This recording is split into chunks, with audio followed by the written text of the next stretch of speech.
Happy Sunday out there, Vol Nation. Frank, House of Orange TV coming at you.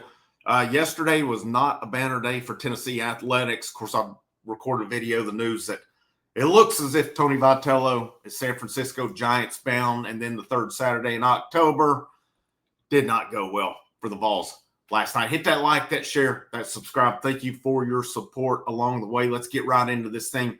Last night it was let me just first throw this out there and give Alabama the credit. When you put together the big drives, when you're, I thought Alabama outcoached Tennessee. I mean, the play before the half, which is going to be discussed here in a few minutes, Alabama read it. They jumped on it. They made the play and essentially ended that game. I give them credit last night.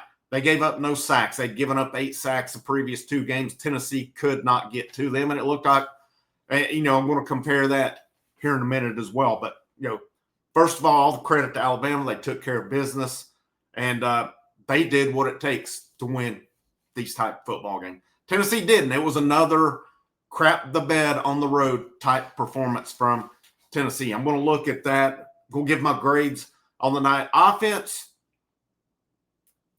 I'm going D. I'm going to D on this because I almost went C because of the play of Deshaun Bishop and Braylon Staley. But, man, just too many mistakes. You can't have that pick 6 before the half. I think that one was on the coaches, and I think it was on Joey Aguilar too. I'm going to talk about the management. I'll come back to that. I'll talk about the management of it. I'm just giving the grades. Now, Bishop was good. He's established himself as running back 1. The last 2 weeks, Staley is becoming that go-to guy in the offense as well. I thought he played a really good game last night. The offensive line had their worst game of the year. And I don't think it's a coincidence. Number one, hats off to Alabama. They made things happen in there. 4 sacks given up on the night by Tennessee. But I don't think it's a coincidence either. Tennessee rotated more on the offensive line last night. They moved guys around a whole lot more. They had combinations that they had not played in games, and it showed last night. You totally have to incorporate David Sanders Jr. in the starting lineup. He's one of your best linemen, if not the best one already on it. But just the false starts, the sacks, the errant snap again. It killed you. You're not going to beat good teams, especially on the road, when you do that kind of stuff.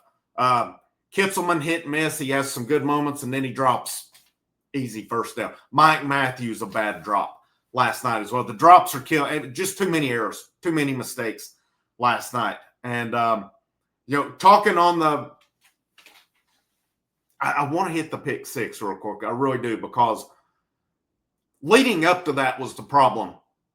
Let's be honest about it. Josh Heupel and his clock management is absolute garbage. I don't know what in the hell's happened here, but his clock management is freaking pathetic now. And the 2 plays at the end, the pick 6 and the run up the middle before that. Tell you why I didn't like the run up the middle. I would have just, I don't know if I would have just ran it because Alabama was not expecting the run, or if I'd have just taken the 3 points. There's 2 times they could have possibly taken 3 points and things could have been a little bit different on it. Because you think about it, if they would have kicked that field goal before the half, all right, I don't really have a problem with them trying to get the touchdown. Don't get me wrong. But when everybody in the world watching that game knew what was coming, I mean, Alabama, you could see it. Just, I don't know, but this stuff of running too much clock was a problem. But I go back to the play before the pick 6. In numerous games, Tennessee has lined up in that similar formation. They've run Joey Aguilar off tackle, and it's worked, and it's got them a touchdown. They were set up perfectly for that play, and then they run it up the middle. I think you got to go for your bread and butter. That play has worked numerous times for touchdowns, and then we don't run it there. And then you have the pick 6. Just horrible all the way around. Deshaun Bishop almost had him. He hesitated for a second, and it cost him on it. Hats off to him. He tried, though. He tried on it. I mean, what more can you give on that one? But that changed the game. That was the ball game pretty much. But Tennessee comes out of the half Go down, score a touchdown. Deshaun Bishop, a long run. Didn't get the 2-point conversion. And I've seen people saying it's too early. The hell it was too early. It's a 10-point game. You're trying to get it to one score on it. No, you had to go for 2 points there. The math ain't mathing to make it a 9-point game. Okay, 10, whatever. If you can get to 8, you get to 8. It didn't work out on that one. Tennessee's defense, a D. I'll go C minus. I'll go C minus on it. They had the turnover. They created a turnover. Tennessee's offense couldn't do anything with it. They got to the 35-yard line, 2-yard loss on a screen, an errant snap, and then they end up having to punt the football. You can't do those types of things, especially the snap. That's happened too many times this year also. So, but I don't know. I thought the defense had their moments, but then you can't overlook the 3 long drives. You can't overlook they have 3rd and 10, about to get off. Ty Simpson totally overthrew the ball. Colton Hood reaches out and grabs the guy, gets a penalty, leads to 3 penalties on the drive, and Alabama essentially ices that football game. And I don't think you can ignore any of that, even though there was the one fumble. I think Jordan Ross had something to do with it, but it was kind of a fluky play. It still happened. Tennessee got it in great field position, but like they've been doing, the offense can't do anything with it. Just so many self-inflicted mistakes. It's so maddening on it. And before anybody says, man, take it easy, I'm just analyzing this. This doesn't affect my everyday life. I'm just telling you what I'm seeing on this. Special teams, last time we'll give them a B, and the only reason I give them a B is because I would give them an A, but it infuriates me. Tennessee will score a touchdown. They follow that up and kick one out of bounds with it. That Turbyfield can put it through the end zone every time. Odds are most of these are fair catches. They're going to let them go anyway. Why mess around and give the teams an extra 10 yards? It's stupid. It's literally stupid. And it looked like something Heupel, based on the reaction when Turbyfield come off, he did what he was instructed to do. Overthinking the game. It didn't hurt. Don't get me wrong. I think Tennessee got 3 and out, if I'm not mistaken, on that one. They were off the field pretty quick, but still, that's 10 yards. Senseless 10 yards you gave up on that one. Now, going back again, they come out of the gate. I mean, let's talk penalties. The lack of discipline on this football team is maddening. The lack of discipline, 10 penalties, 66 yards last night. What was second play of the game? 2nd, 5-yard penalty. Pushes them back to 2nd, 7. Tennessee has to punt on the drive. So many self-inflicted wounds with this team. And again, I give Bama credit last night. They made plays. They put together big drives. They read the pick before the half. They made things happen. It was 1-to-1 turnovers. The problem is that was the game changer. Even if you kick the field goal before the half, all right? So then it's, what is the score then? 16-10? That's a hell of a lot better than 23-7 at that point. Overthinking things. Trying to run the clock down because we don't want to give the ball back. I would like to see a lot more. I get not wanting to give the ball back. I totally do, but they've got to have a little bit more urgency in that. But the penalties, both sides of the ball, are just maddening. The defense, man, I'll be honest, I am really disappointed in the linebackers. I was high on them coming in this year, and they're not getting the job done. They're not. The secondary last night I thought was bad. Colton Hood had his worst game. He's been excellent this year. Safety plays not good. I think Farouk does some good things. Turrentine has not made a play all year. And I'll be honest, after last night, too, I've seen enough of Ty Redmond. I've seen enough of him. He's played too much in these games. At this point, we know Gibson and McCoy, they're not due back anytime soon, based on what I'm reading into the situation. Go Jalen McMurray. Go Colton Hood. Go Boo Carter in the slot. Safety, they're sticking with Turrentine. And Farouk he does okay as well. Linebacker and play, again, I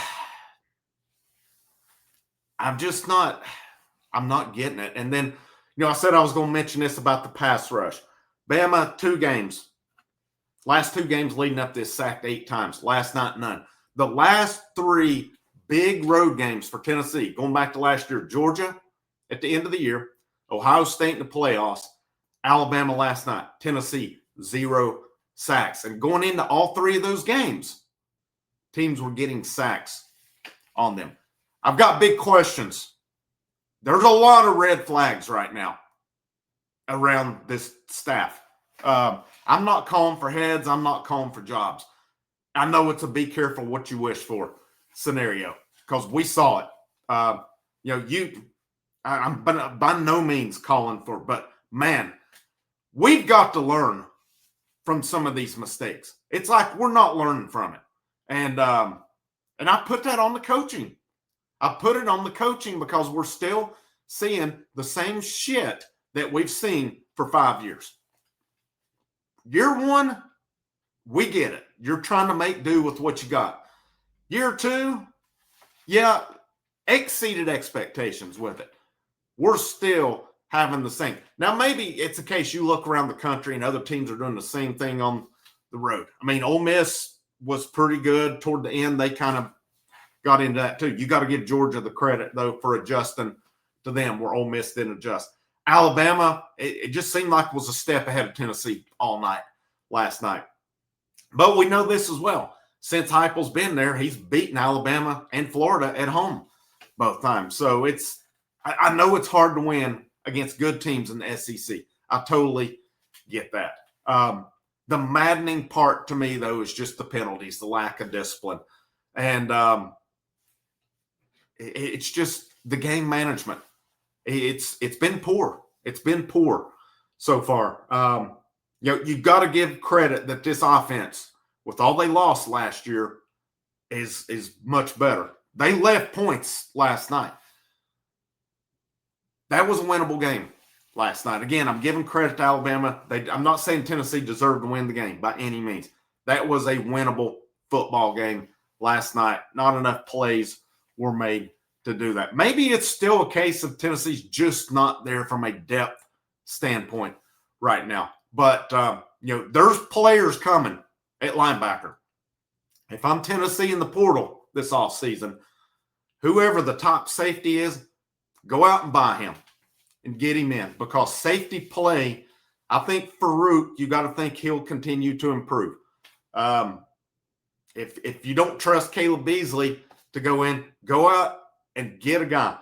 How nice would it be to have Jacoby Thomas right now? And I was one said I thought he'd maybe been beat out. He's balling out at Miami. 2, you're going to lose McCoy. You're going to lose Colton Hood to the draft more than likely. Who's going to play? Good chance Boo Carter's hitting the portal. Let's just be honest about it. Jalen McMurray gone. You may have to go out and buy corners. The secondary development is – I don't know, man. The safety development is we need Joel Wyatt coming in to be able to come in and contribute. Let's put it, we need him to be able to play safety as he's supposedly being told to. Defensive line, I don't know, man. Something's puzzling as to why we're not getting the quarterback in these games. And maybe we're just not at that point that we're physical enough right now to play with the Georgias, the Bamas, and the Ohio States on the road. We've been able to do it at home. I don't know why we can't do it on the road. So lots of questions out of last night. Tennessee has no room for error left. They have no room for error. If they're going to get in the playoffs, they have to win out. They have to win out.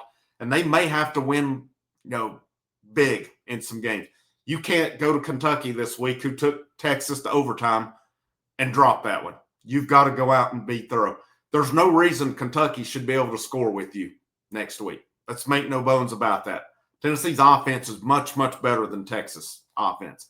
When you go to Florida, you can't let Billy Napier save his job again, or if he's even still the coach at that point. You can't have some guy get support in that. You've got to go down and beat Florida this year on the road. No ifs, no ands, no buts about it. And then you got Oklahoma and Vanderbilt coming in. That's going to be tough games.